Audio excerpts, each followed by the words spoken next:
Hello my dear students, welcome to your biology class. तो यहाँ पर हमने जो चैप्टर पढ़ रहे हैं न्यूरल कंट्रोल एंड कोऑर्डिनेशन। बच्चों, मैंने आपको कई बार बार पूछ रहा हूँ, अगर कोई डाउट है तो आप मुझे क्वेश्चन कीजिए बोल के, या फिर आप कॉलेज को आकर भी मुझसे पूछ सकते हैं। लेकिन बहुत सारे बच्चे ये नहीं कर रहे, कॉलेज भी नहीं आ रहे और मुझे कुछ ऑनलाइन क्वेश्चंस भी नहीं कर रहे। तो इसके दो मतलब होते हैं। एक मतलब होता है कि आपको सब कुछ समझ आ जा रहा है, कोई क्वेश्चन जैसा बात नहीं है। और एक मतलब होता है कि आपको कुछ समझ में नहीं आ रहा और आपको क्वेश्चंस करने भी नहीं आ रहा, अगर पूछना तो क्या। तो ये दो कंडीशंस में भी आप बात नहीं कर पाते, मीन्स कुछ टीचर्स को पूछ नहीं सकते। तो प्लीज़ आप अपने तक मत रखो उसको, जो भी है आपका समझ में आया तो भी इन्फॉर्म कीजिए, बोलिए, पर्सनली बोलिए, ग्रुप में बोलिए, फ़ोन करके बोलिए। और कुछ डाउट है तो बिंदास होकर आप मास्क के साथ मास्क लगाकर सैनिटाइज़र लेकर कॉलेज को आ सकते हैं सेफ्टी के साथ, ताकि आप आपका डाउट क्लियर करके जा सकें। ऑनलाइन बनाने के लिए हम लोग कॉलेजेस में ही हैं, कॉलेजेस में ही वीडियो शूट करके हम आपको सेंड कर रहे हैं, ठीक है। सो चलिए आज की क्लास की तरफ बढ़ते हैं, जिसका नाम है सेंट्रल न्यूरल सिस्टम का सेकंड पार्ट, जिसका नाम है स्पाइनल कार्ड। स्पाइनल कार्ड क्या होता है? एक्सटेंशन होता है जो ब्रेन के बाहर निकल आता है हमारे वर्टिब्रल कॉलम के थ्रू, उसको हम स्पाइनल कॉर्ड कहते हैं। It enclosed with in the spinal canal, यानी कि वर्टिब्रल कॉलम के अंदर एक होल होती है, एक कैनाल होता है, जिसको हम स्पाइनल कार्ड का कैनाल कहते हैं। It is also protected by meanings. Meanings क्या होता है? एक बोनी स्ट्रक्चर होता है जिसके ज़रिए से ये प्रोटेक्टेड किया जाता है। इट हैज़ सेंट्रल कैनाल, ठीक है, containing CSF and okay outer जो वाइट मैटर है एंड इनर ग्रे मैटर है, ठीक है। अब इसके फंक्शंस हम जानते हैं। इसका फंक्शन मेन काम ये होता है conduction of impulse to from the brain. देखिए कितना इम्पॉर्टेंट फंक्शन है ये स्पाइनल कार्ड का, जो हमारे ब्रेन से निकल कर आकर हमारे वर्टिब्रल कॉलम्स, जिसे हम बैकबोन कहते हैं, उसके अंदर से ये सप्लाई हुआ सो रहता, और द नर्व इसकी में से डिस्ट्रीब्यूट हुए होंगे एंटायर बॉडी पर। एंटायर बॉडी पर इसी के ही नर्व फैले हुए होते हैं। तो इसका काम ये है, इसका फंक्शंस ये है कि कंडक्ट करना, ठीक है, रिसीव करना, ऑर्डर देना। इम्पल्स का मतलब होता है मैसेज।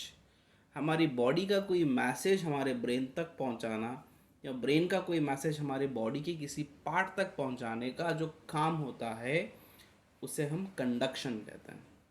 और वो कंडक्शन करता है स्पाइनल कॉर्ड, ठीक है। सेंटर ऑफ स्पाइनल रिफ्लेक्स, ये स्पाइनल रिफ्लेक्स भी होता है इसके पास, जो सडन एक्शन हमारे ब्रेन को पहुंचा देता है। ये इसके काम होते हैं, ठीक है। I hope you people are understood. ये जो नोट्स आप देख रहे हैं यहाँ से लिख लीजिएगा। इट इंक्लूड्स जो सन एक सेकेंड, जो स्पाइनल कार्ड है, ठीक है। स्पाइनल कार्ड के बाद यहाँ जो नेक्स्ट टॉपिक शुरू हो रही है उसका नाम है peripheral neural system. Spinal cord central nervous system का पार्ट था जो कि ख़त्म हो चुका। अभी आएगा पेरिफेरल नर्व सिस्टम या फिर न्यूरल सिस्टम, PNS। जो पिछली टॉपिक थी वो CNS, ये टॉपिक है PNS। पेरीफेरी का मतलब होता है बच्चों बाउंड्री। बाउंड्री पर apart from brain and spinal cord को छोड़कर तो बाउंड्री पर जो नर्व आपको मिलेंगे, जो सेंसरी सेल्स आपको मिलेंगे, उसको हम पेरीफेरी बोलेंगे। ठीक है। अब फॉर एग्जांपल हमारा सेंटर ऑफ द कैपिटल क्या है हमारे इंडिया का? दिल्ली। दिल्ली के कुछ काम अलग से है, ग्राम पंचायत के काम अलग से है। ग्राम पंचायत का प्रॉब्लम तुम दिल्ली तक नहीं ले जा सकते, वो वहीं पर ही सॉल्व होता है, ये वहीं पर उसका एक सिस्टम होता है। तो जो हमारे पेरीफेरी बॉर्डर बॉर्डर पे जो हमारे न्यूरॉन फैले हुए हैं प्रेजेंट है, उसको हम पेरीफेरी बोलेंगे। मगर यहाँ पर जो हमारी डिफरेंट बॉडी का जो फंक्शंस है या जो भी वहाँ का मैसेज है, वो पेरीफेरी नर्वस सिस्टम के थ्रू ब्रेन तक पहुँचा जाता है। इसके दो पार्ट्स होते हैं, एक क्रेनियल नर्व और दूसरा spinal nerve. Cranial nerve with in the brain होता है, जैसे आपको लेबलिंग में दिख रहा है, विथ इन द ब्रेन। जो हमारी खोपड़ी के अंदर जो नर्व होते हैं उसे क्रेनियल नर्व कहते हैं, जैसे कि ऑल्फैक्टरी, ऑप्टिकल, ये सारे जो नर्व देख रहे हैं आप, ये ब्रेन में ही होते हैं। उसके बाद स्पाइनल नर्व जो है along with the spinal cord से निकल कर आए हुए होते हैं, वो आप यहाँ डायग्राम में क्लियरली देख सकते हैं। ठीक है, तो आपको जस्ट वो हेडिंग लिखकर इट इंक्लूड्स बोल के ये दो नाम लिखना है आपको, ये डायग्राम ड्रा नहीं करना है, जस्ट आपको देखना है इसे। ठीक है बच्चों, चलिए। Nerve fibres of PNS are two type. देखिए, जो हमारा पेरिफेरल नर्व सिस्टम के जो नर्व है दो टाइप के हैं, afferent sensory fibres, efferent motor fibres. Afferent sensory क्या होता है? कैरी द इम्पल्स यानी कि message from sense of organ to the central nervous system. जहाँ पर मैसेज क्रिएट होता है, जनरेट होता है, उसको कैरी करते हैं ये टुवर्ड द ब्रेन, उसको हम सेंसरी फाइबर कहते हैं। मैसेज ब्रेन की तरफ ले जाने वाले नर्व, सेंसरी फाइबर्स। ठीक है। इफरेंट, ब्रेन से मैसेज उस इफेक्टेड एरिया, उस टारगेट के पास पहुंचने को क्या कहते हैं? मोटार।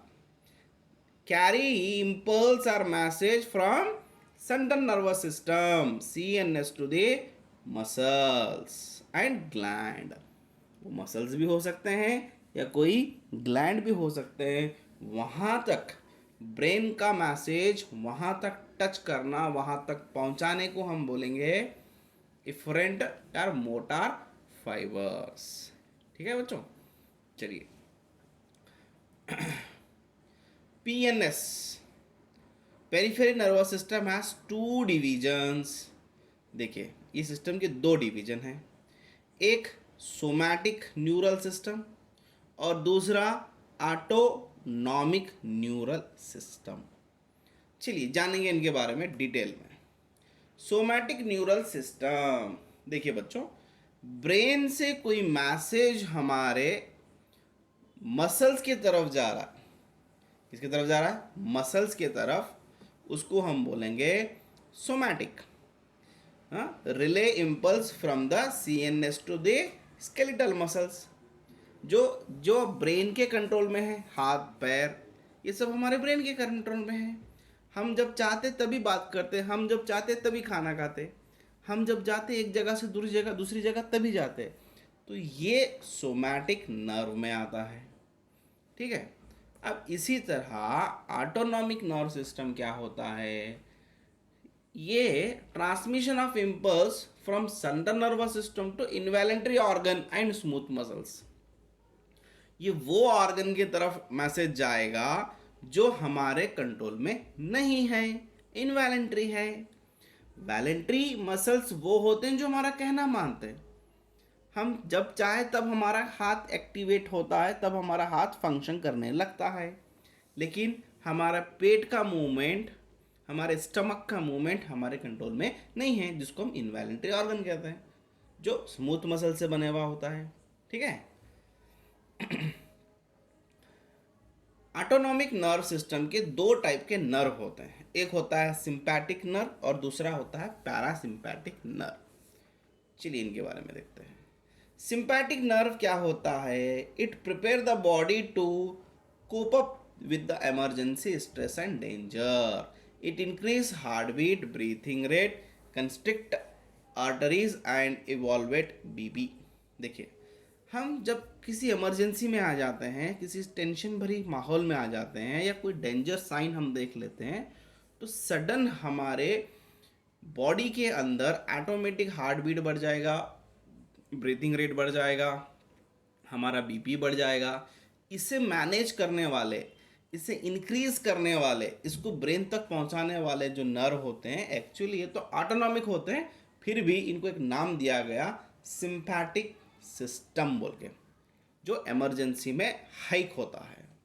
सिमिलरली जो पैरासिम्पैथिक होते हैं, जैसा हमारा स्ट्रेस इमरजेंसी, ठीक है, और एक क्या था, स्ट्रेस इमरजेंसी और कोई डेंजर साइन कब ख़त्म हो जाएगा, इट इज़ बिकम नॉर्मल. जिसो वो किसके ज़रिए से होता है? पैरासिम्पैथिक के ज़रिए से. ठीक है. It return the body to a resting state. देखिए, वापस अपने ओरिजिनल पोजीशन में वो आ जाता है after stressful situation and slow down beat, heart beat, dilates arterioles, lower BP, ये सारे चीज़ों को उन्हें फिर से दोबारा नॉर्मल कंडीशन में ले जाता है. ठीक है बच्चों. So I hope you can understood it very well. While please take it down. इसको अच्छे से समझ लीजिए, अच्छे से लिख लीजिए. कुछ डाउट रहा तो प्लीज़ बच्चों पूछना का. ठीक है.